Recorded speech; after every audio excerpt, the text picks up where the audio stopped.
Now students, अब हम discuss कर रहे हैं न्यूटन का सेकंड लॉ ऑफ मोशन। मैंने बोर्ड पे एक कैलकुलेशन शो की है बच्चों। This is the derivation of Newton second law of motion. Newton second law of motion क्या कहता है, ध्यान से सुनना और बोर्ड पे देखना।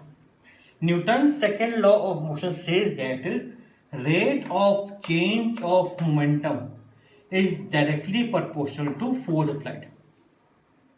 जितना भी मोमेंटम में चेंज आ रहा है, जितना भी मोमेंटम में चेंज आ रहा है, ये वर्ड हमेशा ध्यान देना स्टूडेंट्स। ये अगर तुम लोगों ने पिछले चैप्टर में जब हमने वेलोसिटी की, एक्सेलरेशन की डेफिनेशन डिस्कस की थी, तो शायद तुम्हारे सामने ये वर्ड आया हो। जब भी तुम्हारे सामने ये वर्ड आए लिखा हुआ रेट ऑफ, तो इसका मतलब होता है with respect to time. I repeat, जब भी तुम्हारे सामने ये वर्ड लिखा हुआ आए रेट ऑफ, इसका मतलब होता है विद रेस्पेक्ट टू टाइम। तो न्यूटन का सेकंड लॉ ये कहता है कि अगर चेंज आ रहा है किसमें, मोमेंटम में, किसके रेस्पेक्ट में, समय के साथ साथ, तो it is always directly proportional to force applied. मतलब ज्यादा फोर्स लगाएंगे तो ज्यादा चेंज आएगा, कम फोर्स लगाएंगे तो कम चेंज आएगा। एक ऑब्जेक्ट है, जितना फोर्स हम लगाएंगे उतना ज्यादा उसका मोमेंटम बढ़ जाएगा, मास वेलोसिटी बढ़ जाएगी। बच्चों, मोमेंटम डिपेंड करता है सिर्फ दो फैक्टर्स के ऊपर, मास के ऊपर और वेलोसिटी के ऊपर। और मास तो कभी बढ़ेगा नहीं, मास में कभी चेंज नहीं आएगा। चेंज किस में आएगा, सिर्फ वेलोसिटी में। तो जितनी ज्यादा हम फोर्स लगा रहे हैं मोमेंटम में, उतनी ज्यादा चेंज आएगा। तो change in momentum upon time proportional to force.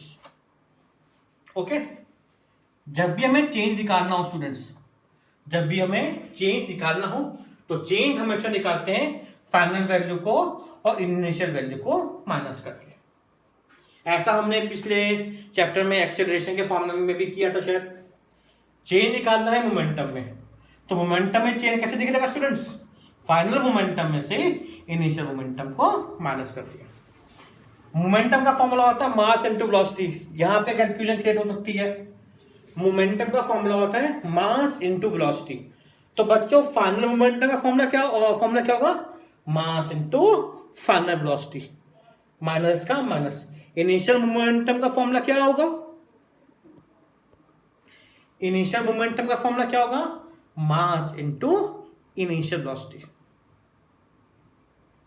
Time को हमने टी से रिप्रेजेंट किया, प्रोपोर्शनलिटी फोर्स को रिप्रेजेंट किया हमने एफ से। बच्चों, ये जो मैंने साइन बना रखा है, दिस इज कॉल्ड प्रोपोर्शनलिटी का साइन। ये होता है प्रोपोर्शनलिटी का साइन। एम कॉमन निकाला, यहां से एम कॉमन निकाल दिया, तो क्या बन गया, M V minus U upon T. V is your final velocity, E is your initial velocity. Final velocity में से इनिशियल वेलोसिटी को माइनस किया अपॉन टी। ये किसका फॉर्मूला बनता है स्टूडेंट्स, एक्सेलरेशन का। एम का M V minus U upon T, इस जगह क्या आ गया, एफ आ गया। So F is equal to M into A. Please ध्यान देना, F is equal to M into a. Student, this is the formula of Newton second law of motion. Newton के सेकेंड लॉ ऑफ मोशन के बाद जो हमको formula मिलता है वो यही होता है।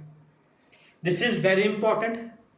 न्यूटन का जो सेकेंड लॉ है बच्चों, उसका जो थ्योरेटिकल एक्सप्लेनेशन वो ये है।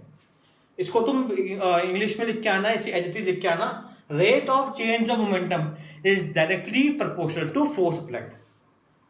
अगर तुमसे पूछा जाता है derive the equation, derive the Newton second law of motion, या derive this equation F is equal to M into A, then only you suppose to do all this working.